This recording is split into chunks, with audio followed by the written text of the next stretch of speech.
What's good, everybody? I'd like to welcome you all to a brand new episode of the Boombox Guru. I'm your host LB, and for today's show, I'm gonna be doing an albums ranking on Eminem, and I'm not gonna rank all his albums in one go. For this particular show, I just want to focus on the first 10 years, from 1999 to 2009, which, in my opinion, is his best period. It's my favorite. He dropped quite a few classics during this period, and that's what I wanted to focus on because these albums I still listen to on a regular basis most of the time, and I feel that I can really dig a little deep into them and talk about them more. So without further ado, let's go ahead and get into this video in today's show. So coming in at number 5, this is probably a no-brainer for most people of what my choice is. I think most people would agree with me about me ranking this one last, and that is Encore, released in 2004. Yeah, not a very good album, honestly. There's a few songs on this album that I do like Toy Soldiers, Rain Man, Yellow Brick Road, Spend Some Time, Mockingbird, and that's about it. For the most part, really not a huge fan of Encore, and I think the consensus would agree with me. See, at the point when this record came out, Eminem was he was really knee deep in his drug addiction, and a lot of things were being overshadowed by all the beefs that he were in, because he was in a highly publicized beef with Benzino, and he also had got into the whole 50 Cent, Ja Rule, Murder Inc. G Unit beef. So all of that was going on, which he addresses in the song Like Toy Soldiers, which was one of the singles from the record. I mentioned Yellow Brick Road. That's probably my favorite on the album because he talks about how he got influenced by hip hop, how it affected him. And then he also addresses the elephant in the room. Benzino leaked that song out where he was saying some racist stuff about black women, and he addresses that as well. He doesn't like try to sugarcoat it or anything. I mean, he owns up to it. Then Rain Man was pretty cool. Mockingbird, which is a song he dedicates to his daughter Haley. I wouldn't say it's the best song that he's done for her, but it's a solid one, man. Then let's see what else is on here. Just Lose It is on here. That's the song that ticked off Michael Jackson, and Michael Jackson ended up buying Eminem's catalog. I thought that was kind of funny. Spend Some Time with Obi Trice, Statco, and 50 Cent is a really good number that I listen to quite a bit. But other than that, man, there's not too many songs on here that I really enjoy. And this is not an album that I frequently revisit either. It's very low on my replay list because it's just not that great. Considering what he had just came off with the 3 previous records, this one was very lackluster. And I don't think it's really grown in its reception. I think people still look at it as one of Eminem's weakest records. And this was back in 2004. So that's like 14, 15 years ago. People still look back at this as one of his weakest albums. So, yeah, number 5 is Encore. I mean, buy it, listen to it, stream it if you dare. But honestly, if you don't, you're not missing much. All right, so number 4, and honestly, I was a little bit conflicted with this one, man, because by itself, I would probably rank it higher, but in the context of all these other records, I just couldn't find myself putting it above like the really classic ones. So number 4 is Relapse, released in 2009, and this was Eminem's comeback record. He had, after Encore, a lot happened. Everybody knows about the unfortunate passing of Big Proof, his best friend. And, I think that put him in a depression, and his drug addiction got out of control. And he almost OD'd, or he did OD, but he survived. And, of course, he wasn't really doing much after Encore. I mean, he did a few guest appearances here and there. I mean, I know the most notable one was when he did Smack That with Akon. And he dropped that Re-Up compilation album. But other than that, man, Eminem was like on a downward spiral. But that OD actually forced him to like reevaluate himself and get clean and sober. So this is a newly sober Eminem, but just because it's a newly sober Eminem, I mean, dude, Relapse is honestly probably his most disturbing record. I mean, the Slim Shady character is in full effect, and he basically turned it up a notch with this record, man. I think it's more disturbing than the Slim Shady LP and the Marshall Mathers LP. It's just really disturbing. Lots of talk about torture and assault and murder, serial killing, things of that nature. Probably one of the most disturbing songs on here is Insane, track number 4. I won't go into details about that song. I'll let you all go check that out for yourselves. But other than that, man, it's a solid record. It's got a lot of good songs on here. 3 a.m., My Mom, Bad Pipes from Baghdad, which like started the whole beef between Nick Cannon and Eminem, because he took shots at him and Mariah Carey because they had just got married at that time. And let's see, Hello, same song and dance. We Made You, which I really didn't like when it was released as a single, but in the context of the album, I actually like it a little bit better. Medicine Ball is a really good one. Old Time's Sake featuring Dr. Dre. Let's see here, Beautiful, which was actually produced by Jeff Bass of the Bass Brothers. I think Beautiful is one of Eminem's greatest songs. I like how Jeff Bass gave it that classic Eminem sound from like the early days. But it was just a great song, man. I really enjoyed that. Crack a Bottle with Dr. Dre and 50 Cent. But yeah, there's a lot of great music on this album, and it's honestly, it was one of Eminem's strongest efforts. When it was initially released, it got a lot of mixed criticism, a lot of lukewarm reception. Most of the criticism was at the accent that Eminem used on the album. He used this funny accent on a record that I don't know why he did it throughout the whole album, but 20 tracks, man, it gets a little draining at times. But I think lyrically, man, it's his most disturbing and most horrorcore album. I mean, he's really going in on this record, man, and it was a strong comeback. And in retrospect, people have reassessed the album and they have looked at it as one of his best records, and they have called it a cult classic or underrated classic, which I agree, because I think this is one of his strongest efforts. Honestly, I would say it's his last really good album. I don't think he's done anything better than this since. So definitely pick up Relapse, man. This is an awesome record. If you didn't really check this album out or you overlooked it because of the criticism, I'm here to tell you, disregard all that criticism and check it out for yourself and make your own decision. But I guarantee you, this is definitely one of Eminem's strongest efforts. All right, so the next album, this is another one of my favorites, man. This came out right around the same time as the 8 Mile movie. A lot of big things were happening at the time, but there was also a lot of controversial things happening too. But you got the Eminem Show, released in 2002, man. Great record. And up until Eminem released Recovery in 2010, well, you know what? Now that I think about it, I would say that this is probably Eminem's most personal record. I was gonna say that up until Recovery, but you know what? Now that I think about it, I don't really think Recovery was really as personal as the Eminem Show, because Eminem, he really just let it all out with the Eminem Show. I don't know if I showed you guys, gave you guys a really good look at it, at the album cover and everything.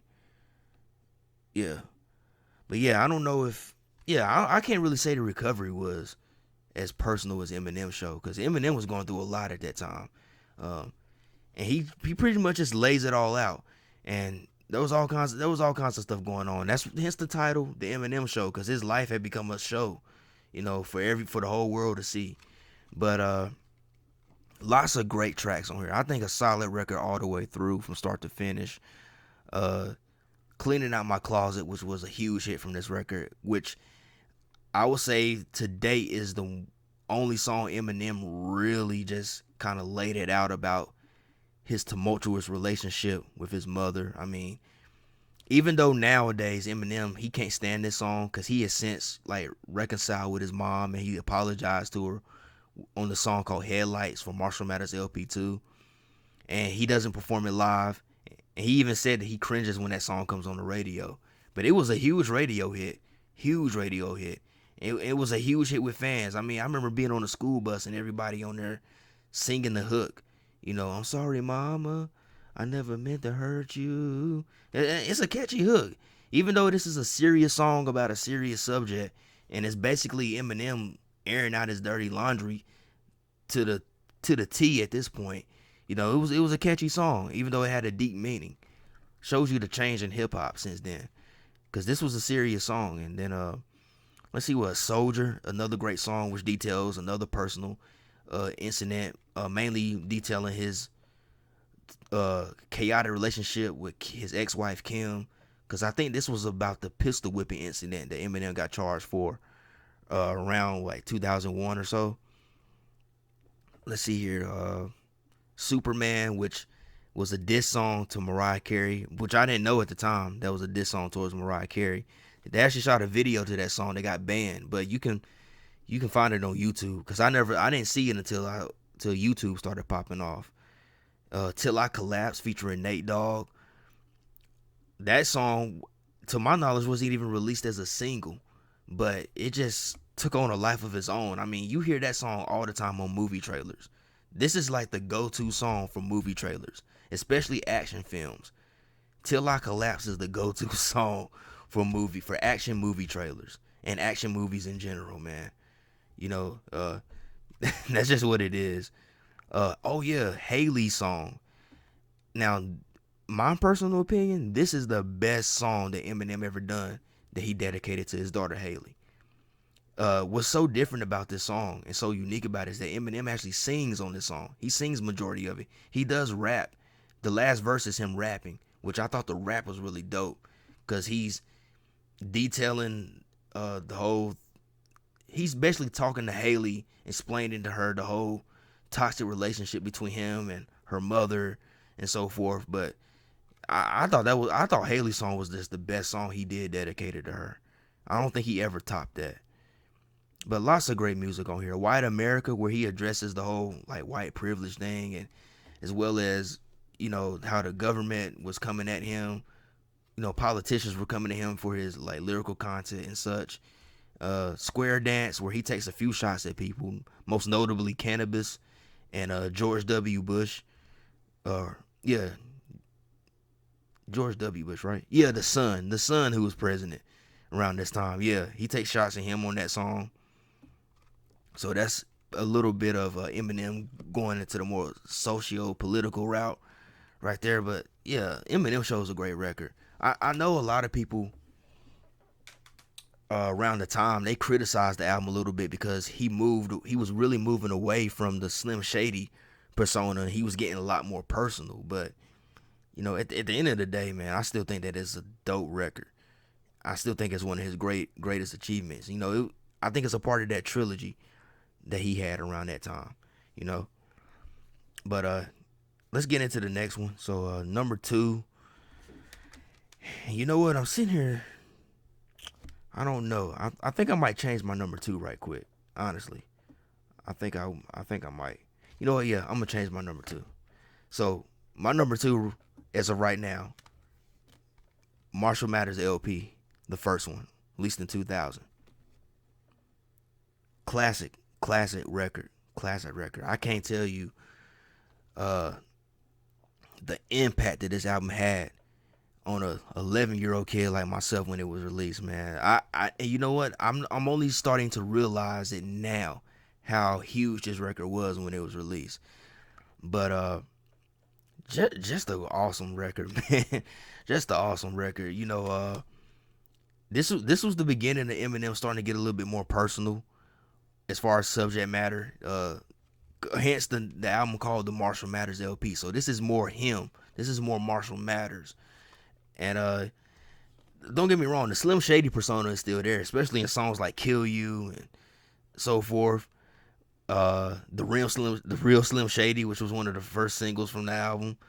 But definitely just a dope record, man. I remember my mom bought me this album. She bought me the CD. I think it was after school on a Friday. We went to the sound shop at the local mall. Yeah, you guys remember the malls, right? But yeah, she bought it for me, and we ended up going to her friend's house and spending the evening and everything like that. And I had my CD player. This was the backpacker days, man, where you had the backpack with your CDs and the CD player and AA batteries and all that.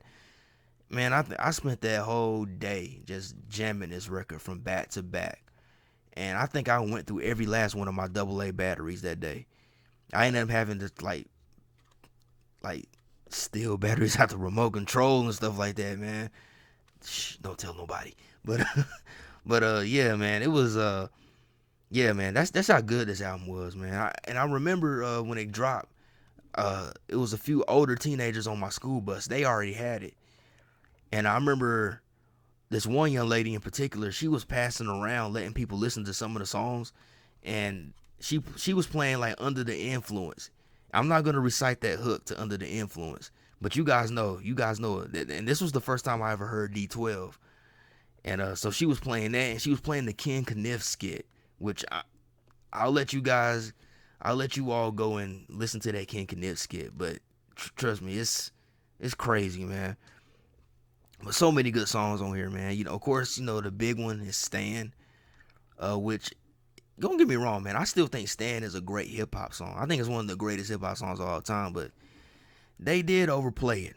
They overplayed the heck out of that song when they dropped. Cause matter of fact, I think I was in the seventh.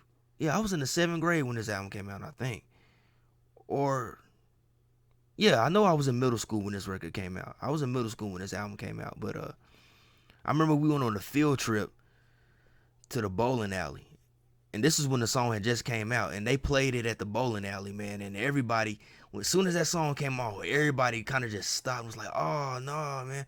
I mean, in a good way. At this point, the song was still fresh, but I just remember how when that song came on, how everybody just reacted to it in such a positive way. That's just how huge that record was when it dropped. And I don't know if anybody's ever made a hip hop song quite like that on a mainstream level, where you're rapping from two perspectives, one from a crazed fan, stalkerish fan, and then from his perspective, from Eminem's actual real perspective. That another another great example of Eminem actually having substance in his music, even though there's people out there trying to say Eminem's music don't have substance, but that's substance right there, and not to mention that's great storytelling ability. Great storytelling ability right there. But so many great songs on here. The Real Slim Shady. I mean, that video is just hilarious. The Way I Am, another personal song where, Eminem he's just kind of laying it all out about what he's going through at this point. How he's dealing with his newfound fame and stuff like that. It's basically him venting.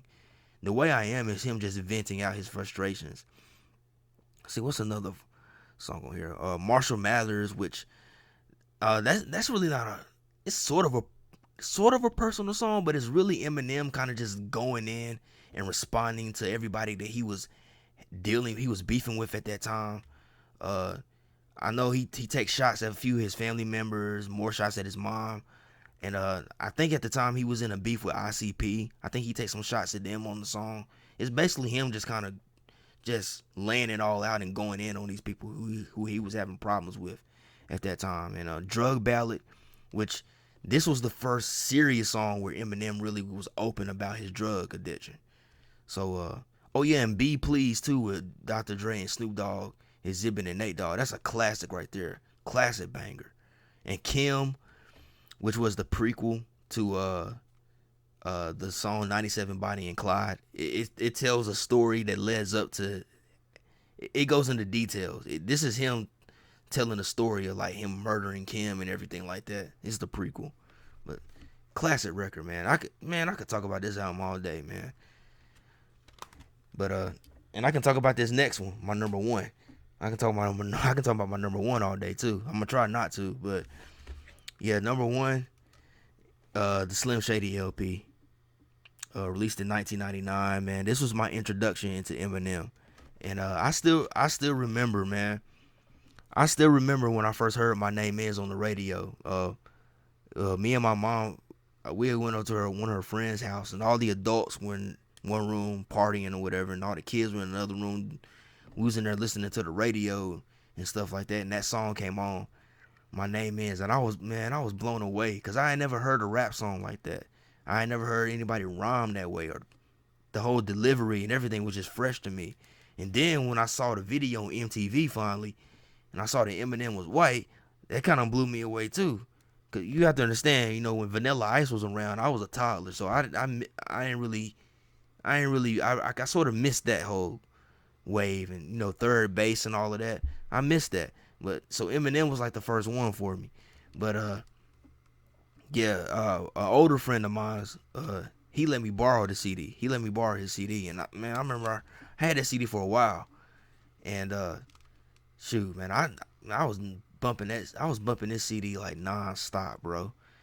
So much to the point where I remember every lyric to every song, and to a degree, I still kind of remember a lot of the lyrics to this song. But such a dope record, man, and this is one of the albums that got me back into hip hop, because there was a period where I stopped listening to hip hop after like when Tupac and Biggie got killed. Because I was a kid, so I didn't understand the whole gist of everything, but I just knew that I didn't want to listen to music where the rappers were getting killed. But this album and Snoop Dogg's No Limit Top Dogs what got me back really listening to hip hop music. But this one especially, man, because after this, man, I was like, yeah, man, Eminem, that's my dude, bro. That's my dude. And so many great songs on here. I mean, this is the Slim Shady album. This is Slim Shady. So you're getting a lot of this over-exaggerated, cartoonish, almost sort of like comic book like violence and stuff, that are things that are just zany and unrealistic, man. But it's the Slim Shady character's in full effect. But it's so many great storytelling abilities on here, man. Like Guilty Conscious, the way him and Dr. Dre were going through these different scenarios of where you should do right or wrong. Such a great concept, man. Brain Damage, which is fiction and faction. It's true stories blended in with an exaggeration. And Brain Damage, man, such a creative song, man. If I Had, another personal Eminem song where he's just venting out his frustrations of everything he was going through at that time. And I remember when I first heard the song If I Had, even as a 10-year-old kid, I listened to that song and I thought, man, this dude's life is hard. All the stuff he was saying, and you can really feel the frustration and emotion, that pain that he's dealing with as he's rapping the lyrics, man. You can really feel it in that song. Of course, 97 Bonnie and Clyde, which is one of the most creative tracks on this album, and also one of the most disturbing, because the song is about him killing his baby mom and him taking his daughter and them disposing of her body, which it took me a few listens back in the day for me to catch on to what was going on, because I remember first hearing the song and I was like, this is weird, this doesn't make any sense, I don't understand what's going on. And then as I listened to the song more, I was like, oh, he's killed her and he's getting rid of the body with his daughter. Very disturbing. Yes, it's disturbing, but it's just the creative way that Eminem structured that song and put it together, and the way he executed it. It's just so brilliant. That's why I like it so much. Let's see, My Fault, another great storytelling song. Come On Everybody, which is like a kind of a party rap parody. As the World Turns, another great story. So many great songs on here, man. I don't want to go too far into this album, because I actually did do a album review on this album when I was experimenting with podcasting and so forth, which is on my channel. You can check that out. I'll probably put a link up here somewhere before it. But yeah, number one is the Slim Shady LP. No ifs, ands, buts about it, man. It's it was my introduction into Eminem, and it was the album that really just instantly made me become a fan, and how he became one of my favorite MCs of all time. So that's it for this video. Let me know what you guys think. How drop some comments and tell me how you would have ranked these first 5 albums or so. Let me know whether you disagree or agree with my my ranking, you know what I'm saying? But I would be interested to see some of you guys' rankings, how you would rank these albums. You know, because it's always good to see other people's point of view and perspectives on this stuff. And yeah, man, I still like Eminem. I still respect Eminem. You know, his current output aside, he's still one of my favorite MCs. And I do have most of his most recent stuff. Yeah, I do have his let me see here. I think I got what's that last album he did? Oh, I thought I had it over here. I guess I don't. Oh, here it is. Yeah. I got well, it's kind of like a deluxe edition of Music to Be Murdered By, but you know, the side B album. Yeah. Yeah, I bought that not too long ago because it was for a reasonable price. I wasn't gonna pay $25 for a 2-disc record when I already had that one album. But anyway, you know, current output aside, man, you know, he's still one of my favorite MCs.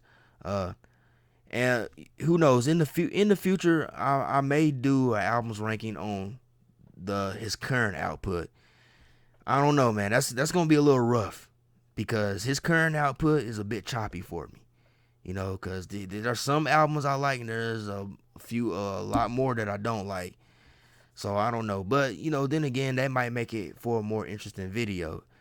So you know, be on the lookout for that. I might go ahead and do a ranking on those albums, but I have to go back and really listen to a lot of those albums because I don't really listen to too much of those records that he did after Relapse. I don't really listen to those albums that much because you know, I don't know, they're just hit or miss for me, man. And yeah, you know, at the end of the day, you know, Eminem, he's still one of my greatest MCs, you know, even though I don't think he's put out a great record in a really long time, but you know, he's still one of my favorite MCs. Much respect to him because, you know, when that Slim Shady LP dropped, man, that's what got me back listening to, you know, hip hop music. So, big shout out to Eminem. Much respect to him. Great lyricist in hip hop. And hope you all enjoyed this video. Be sure to hit the like button, you know, because, you know, it helps get my video out to more people to view it. Subscribe to the channel. Hit the notification bell so you can be up to date on when I drop new videos, when I drop new content in general. And as well as you can hit the links in my description to my Instagram, my Twitter, got a Facebook group. You can check that out. And as always, I hope you all have a blessed day and a blessed rest of the week. And love, peace, and music. Peace out.